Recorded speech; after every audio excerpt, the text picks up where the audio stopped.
Please give a warm welcome for Mykl Joans. In the course of our nation's history, the people have rallied bravely whenever the rights of man have been threatened. Today, a new crisis has arisen. Citizens, hear me out. This could happen to you.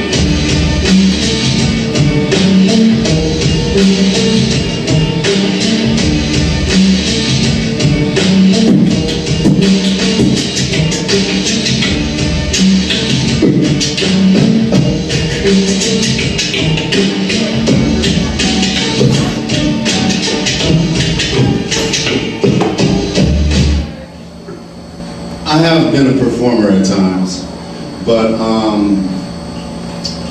Mykl invited me to do some poetry tonight.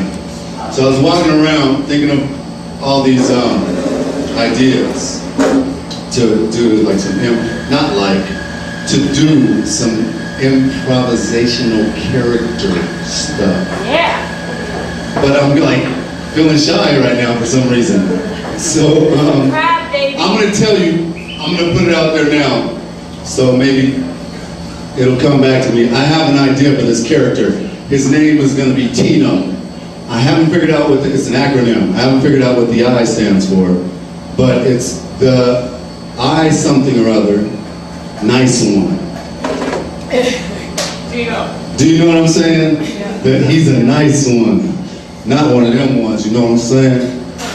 He's saying, you know, right, a nice one. Because it's something like, there's this kid, Jeremy, that does poetry around here, and I heard him do a piece last night, and he had the word nigger in his piece, and I was like, wow, you know, there was no big uproar. I was like, it's a word that's been used for about 4 centuries. And I get a lot of stuff from people about using that word. But you know, I feel like that would be almost like me going to Mexico and telling someone not to use the word amigo. For someone to tell me not to say nigga. You feel what I'm saying? Because that's how we talked, where I came from. It was just something.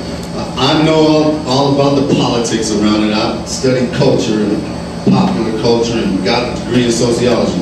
But on the ground level, there's something about language and words that excite me, obviously, because I got this stuff here.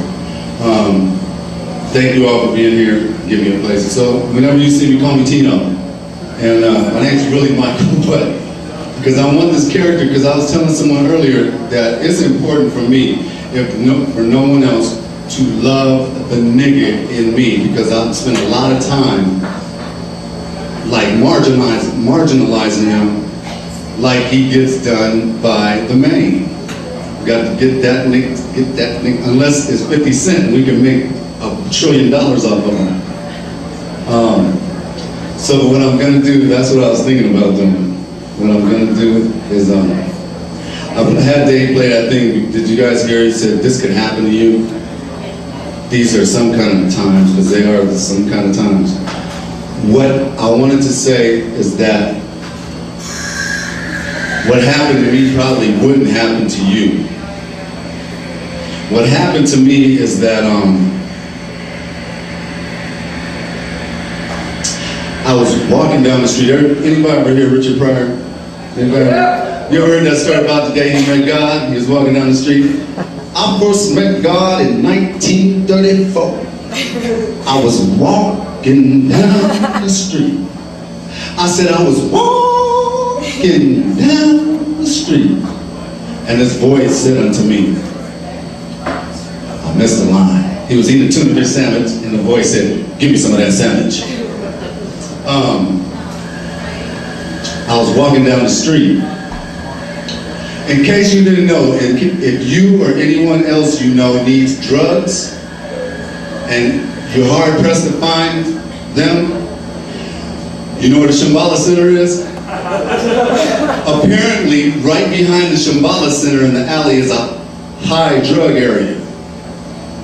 No, but that was the reason that was given to me for the police officer stopping me, because he saw me get my cell phone back from a girl that he connected to someone else that was involved with drugs. It was just my good luck that I was at the end of a 2-year rage, crying, upset, pissed off about my mother and my sister dying, and being left as the only one from my immediate family. And then a whole bunch of other stuff that came from me getting some raw feed done. And we're not getting any raw feed done without support. The guy said in my first session, you have some support around this, right? And I'm smoking cocaine and drinking every day. I got support, yeah. Pandora was open, and it lasted for a good 2 years, you know. So just my luck, I had some stuff on me, had a couple warrants, took off running. I was on the ground, about 4 cars officers had me down on the ground, and they couldn't get my hands up. I don't know if I should be telling this, but I've already pled guilty to all this stuff. Hey, I won't put this online for you. I don't care, because my book is now an open life. My life is an open book. I'm tired of being stuck in a closet, my own closet, running around out there in the daytime. They had this stuff on me and I didn't want to get busted. And so, they had me on the ground. They couldn't get my arms out. And all of a sudden one of them said, "We're gonna tase you." I got the marks on my back and shot, I swear to God. And I thought to myself, okay, here they come, the bolts. And I was on there, laying there on the ground, and I thought, if I can handle this pain, I can handle just about anything, you know? Because I had nowhere to go. I had reached the end of that particular rope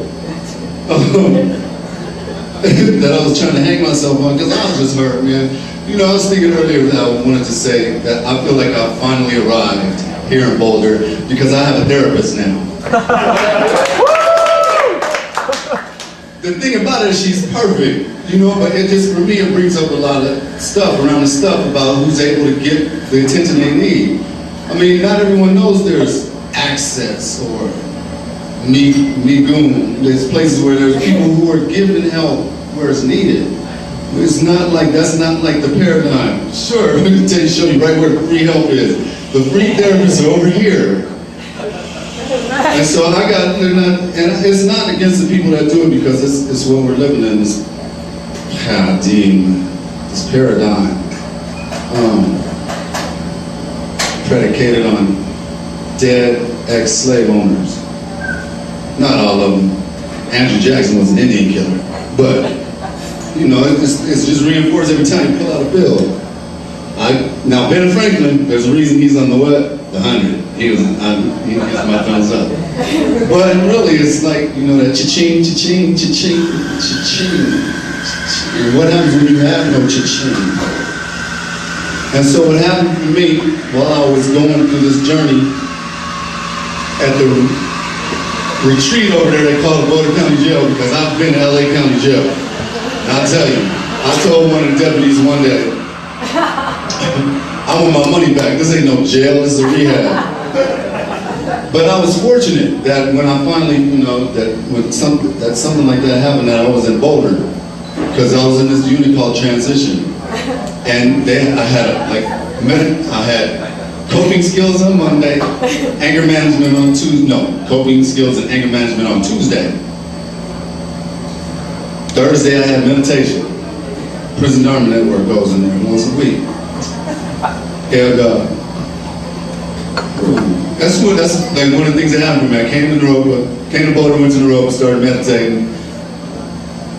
And this thing called a master's thesis like said, "Hi, it's time to meet me." And I freaked out, all this stuff that I hope you guys don't mind being a part of my impromptu therapy session. This is just what's up. But all this stuff started coming up, and you know, there was the meditation, there was the lie in my head that I couldn't write a 25-page paper when I'd already written a 44-page honors paper as a senior.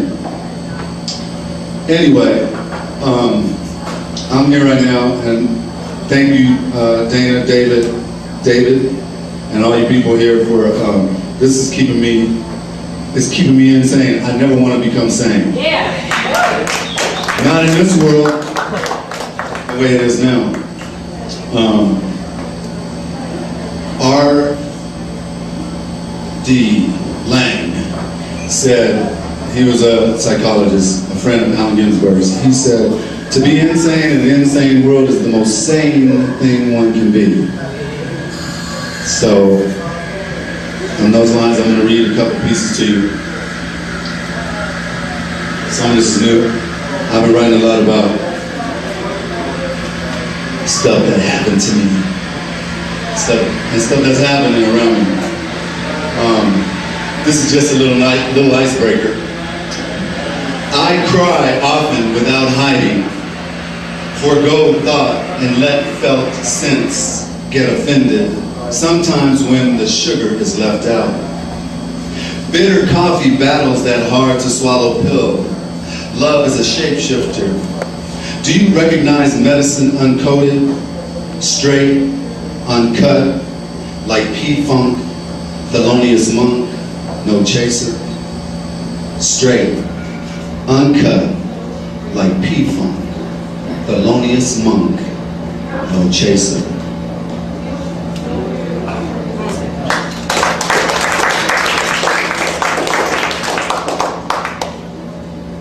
These have no titles. There's a little something problems. People, that's all we are underneath our story, lives, mostly injured at some time in our own ways. Sorry, I didn't ask Marguerite for books there. I'm sorry.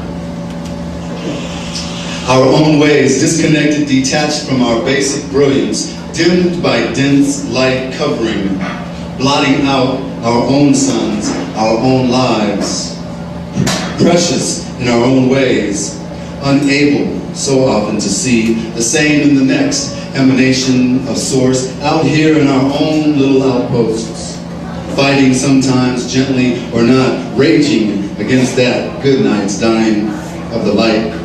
Shine on, you crazy diamond. So I want to definitely just say Dylan Thomas and Pink Floyd, you know what they refer to, I think. Anybody listen to Parenting Solutions? KGNU? Okay.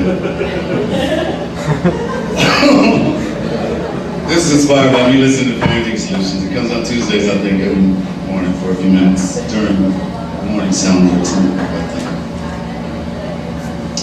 Tuesday morning painting, aside garage, door, and radio feeds Nancy Munson to my ears, giving parenting solutions. Talking about nature, the day's advice, taking kids to nature. My mind says, what kind of solution is this? When I was 8 years old, I walked through the woods north of Los Angeles, a city kid, alone enjoying nature, the trees, mountains, dirt, birds, sky, open little me, innocent and naive still till then. The moment I sat in a tent with the door blocked by some guy named Ricky, wanting my hand to jack him, my hand off on his body. Mine left there as my soul chose disconnect mode to move through those violating moments till it was over. I wonder if I would have taken that walk, if I knew it would take all these years, 38 and counting here and now, to come back. While I was at the Boulder County jail/retreat, it still was, excuse me, are there any kids in here? No, It still was fucked up being in there with all that steel and glass. I mean, I figure I had, like, now I want to say this in a way where I'm not blaming, but I have been around the courts and studied this stuff for a long enough time to, I'll just say OJ. If you got the money and the access, you could probably, get away with murder. But I was thinking, like, if I had the money to bond out, or the willingness to still be sitting there, I wouldn't be standing here right now. Because really, all this cop saw was a woman pass me a phone. Is that probable cause to stop someone? I just said that because one of the things that happened is I got a big stack of writing like this. while I was in there, it was like a semester in school, because I read more than I probably read more than I ever have in any 4-month period of my life. My goodness, what was that thing? That natural monstrosity.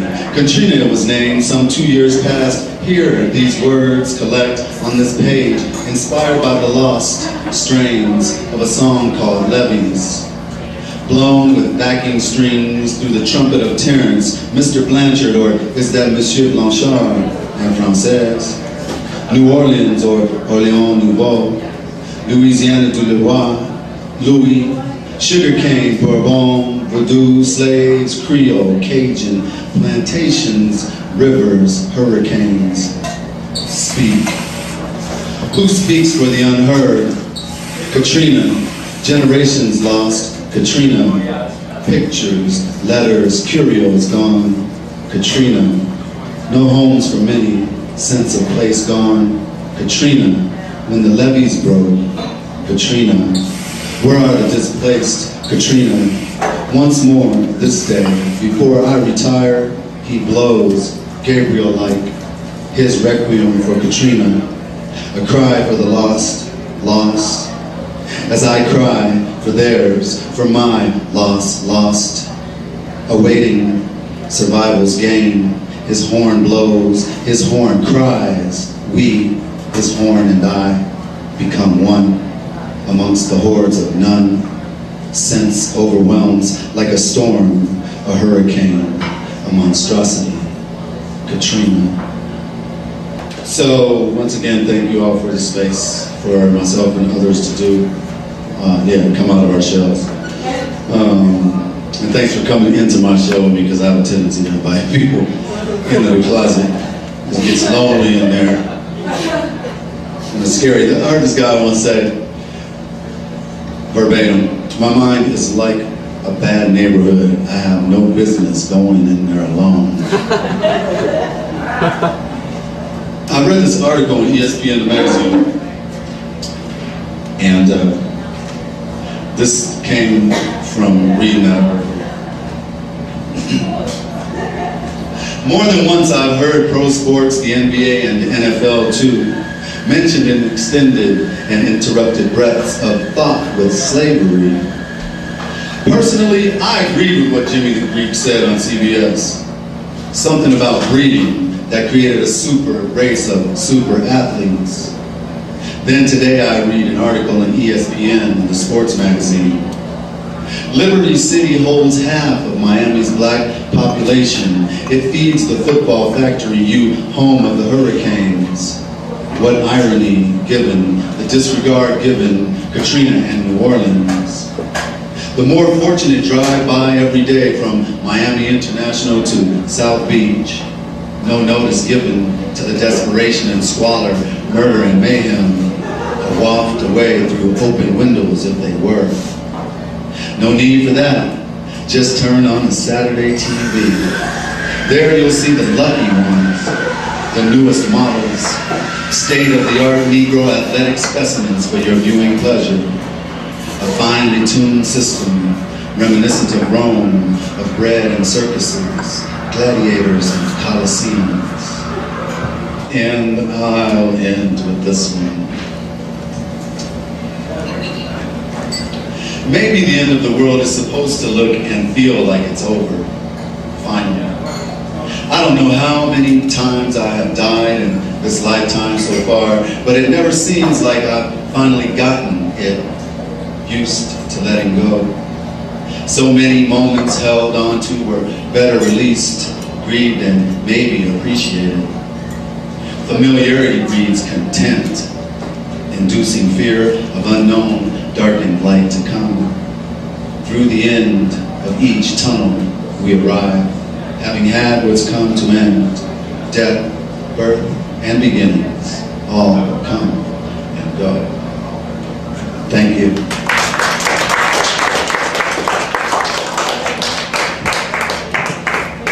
Your French is very good. I am impressed. It sounds Considering good, but that it's you have been limited. in jail, I did not think that a black man in jail could speak French. In Haiti they do. Touché. it is nice to have you here. And I am very pleased that you shared some of your story with all of the white people in Boulder, since you are here to, it's interesting to me because I have heard you before and I enjoy you, and that is why I want you here. But it is also interesting to me to see how much more beautiful you have become as a presence. You have so much important things to say, and you say them with this even more kind of balanced beauty that I appreciate so much. And I'm just being a jerk when I try to sound funny with those stupid comments. But I mean it. You are a very wonderful man. I'm learning that. But I just don't know how often that I see people change so much in life around here. People are not changing. I can say, please don't try this at home. That is right. So my only real question that I have for you was, and it's very important, is what are you going to be for Halloween? It is an important question.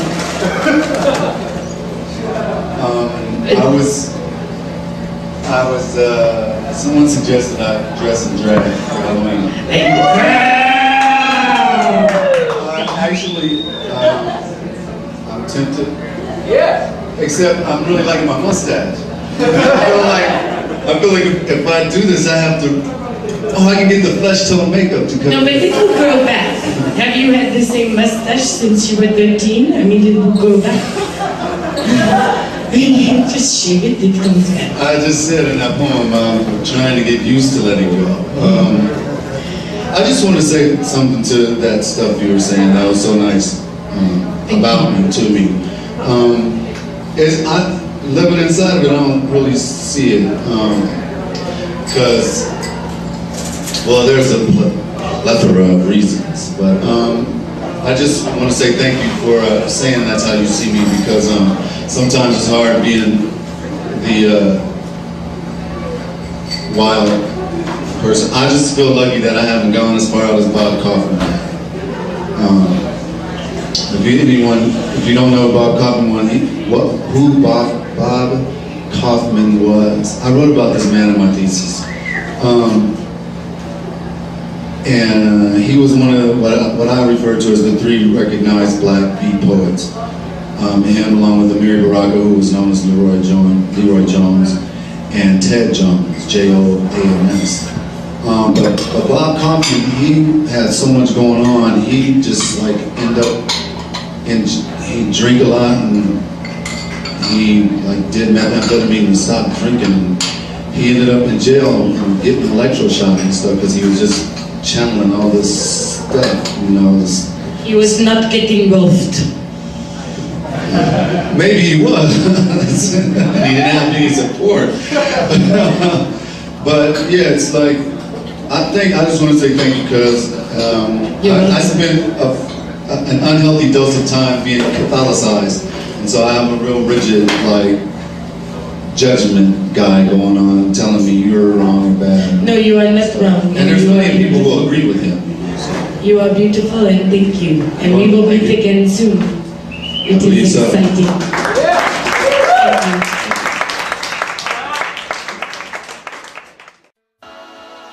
Yeah.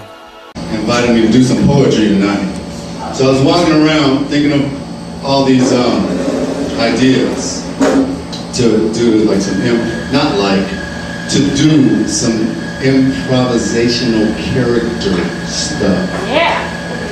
But I'm like feeling shy right now for some reason. So I'm gonna tell you, I'm gonna put it out there now. So maybe it'll come back to me. I have an idea for this character. His name is gonna be Tino. I haven't figured out what, it's an acronym. I haven't figured out what the I stands for.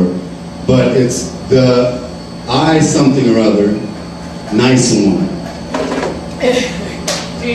Do you know what I'm saying? Yeah. That he's a nice. Please give a warm welcome for Mykl Joans. In the course of our nation's history, the people have rallied bravely whenever the rights of man have been threatened. Today, a new crisis has arisen. Citizens, hear me out. This could happen to you.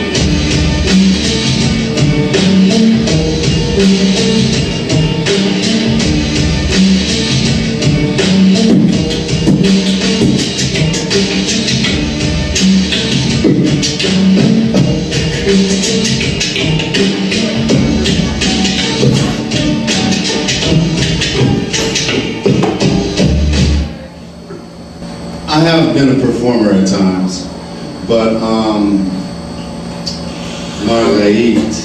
marginalizing him like he gets done by the main. We got to get that nigga, unless it's 50 Cent, we can make $1 trillion off of him. So what I'm gonna do, that's what I was thinking about doing. What I'm gonna do is, I've had Dave play that thing. Did you guys hear? He said, "This could happen to you." These are some kind of times, because they are some kind of times. What I wanted to say is that what happened to me probably wouldn't happen to you. What happened to me is that I was walking down the street, anybody, because that's how we talked, where I came from. It was just some, I know all about the politics around it. I studied culture and popular culture and got a degree in sociology. But on the ground level, there's something about language and words that excite me, obviously, because I got this stuff here. Thank you all for being here, giving me a place. So whenever you see me, call me Tino. And my name's really Mykl, but because I want this character, because I was telling someone earlier that it's important for me, for no one else, to love the nigga in me, because I spend a lot of time like marginalizing one, not one of them ones, you know what I'm saying? Just saying, you know, right? A nice one. Because it's something like, there's this kid, Jeremy, that does poetry around here, and I heard him do a piece last night, and he had the word nigger in his piece, and I was like, wow, you know, there was no big uproar. I was like, it's a word that's been used for about 4 centuries. And I get a lot of stuff from people about using that word. But you know, I feel like that would be almost like me going to Mexico and telling someone not to use the word amigo, for someone to tell me not to say nigga. You feel what I'm saying?